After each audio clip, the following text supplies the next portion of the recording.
Bismillahirrohmanirrohim. Assalomu alaykum barchaga. Hurmatli akalar, hurmatli ukalar, hurmatli kanalimizni muntazam kuzatib borayotgan do'stlar. Bugun bir hazilomuz tarzda bir kayfiyatni yaxshilash uchun bugun mana yakshanba kuni nima deydi, qaysidir ma'noda hordiq chiqarish uchun ajoyib bitta video qilamiz. Bu videoda men hazil aralash haqiqatlarni nima qilaman, ko'rsatib o'taman. Albatta kimgadir yoqmay qolsa noto'g'ri talqin qilib aniq ko'ngliga olg'irmasin. Bu albatta hammasini hazil gaplar bo'ladi. Eng birinchisi bu YouTube'da siz agar to'g'ri joyga tushsangiz, tez muddatda nima qilasiz? Ko'p pul ishlaysiz.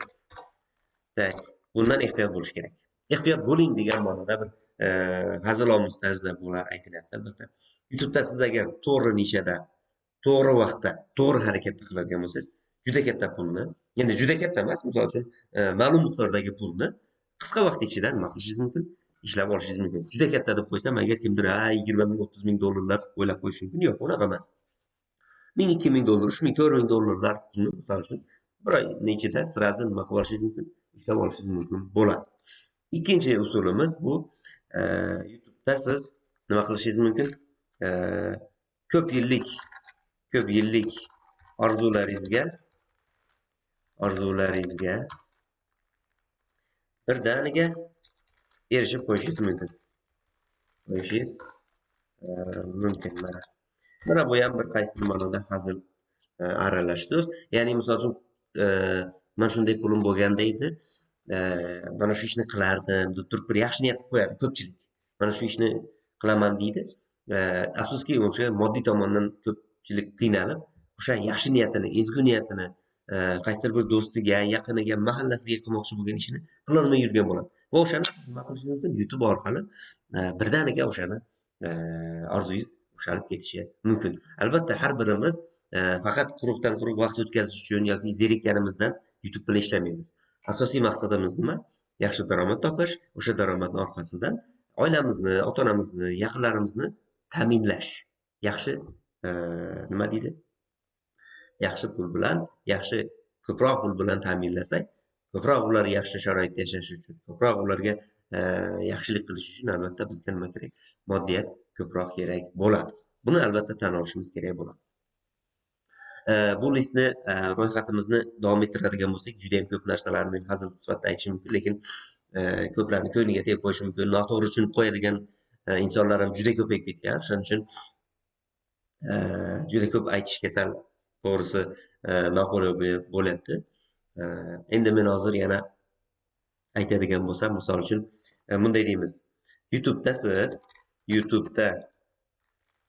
siz ko'p dam olib kam ishlashingiz mumkin. Bunday ehtiyot bo'lish kerak. 200 soat ishlab qo'yasiz, bo'ldi, bu yog'i ketib turibdi. 200 soat ishlab qo'yasiz, bu yog'i ketib turibdi. Mana shunday holatlar ham nima? YouTube'da bo'lishi mumkin. Albatta, qiynalmasdan, ya'ni bu qaysi ma'noda? Jismoniy qiyinchilik bo'ladi, albatta. Mana shu yerga yozib qo'yay. Jismoniy qiynalmasdan katta daromadga erishishingiz mumkin. Bu ham qaysidir ma'noda mana shundan ham ehtiyot bo'ling degan ma'noda hazilomuz albatta. Jismoniy og'ir ish qilmaysiz, yengil ishlar qilasiz, o'sha kompyuterda o'tirasiz va bundan buyog'i nima qiladi? Yaxshi daromadlar kelib turadi. Misol uchun kompyuter olishingiz, o'sha nima deydi? Sharoitni to'g'rilab olish uchun taxminan $1000 ketsin aytaylik.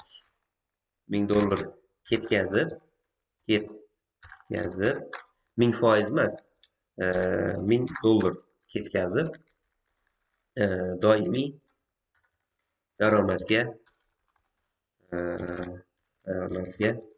erishishingiz mumkin. Bundan ham ehtiyot bo'lish kerak, albatta. Endi hazilomuz taxminan $1000 ketkazasiz. $700-800 notebook olasiz.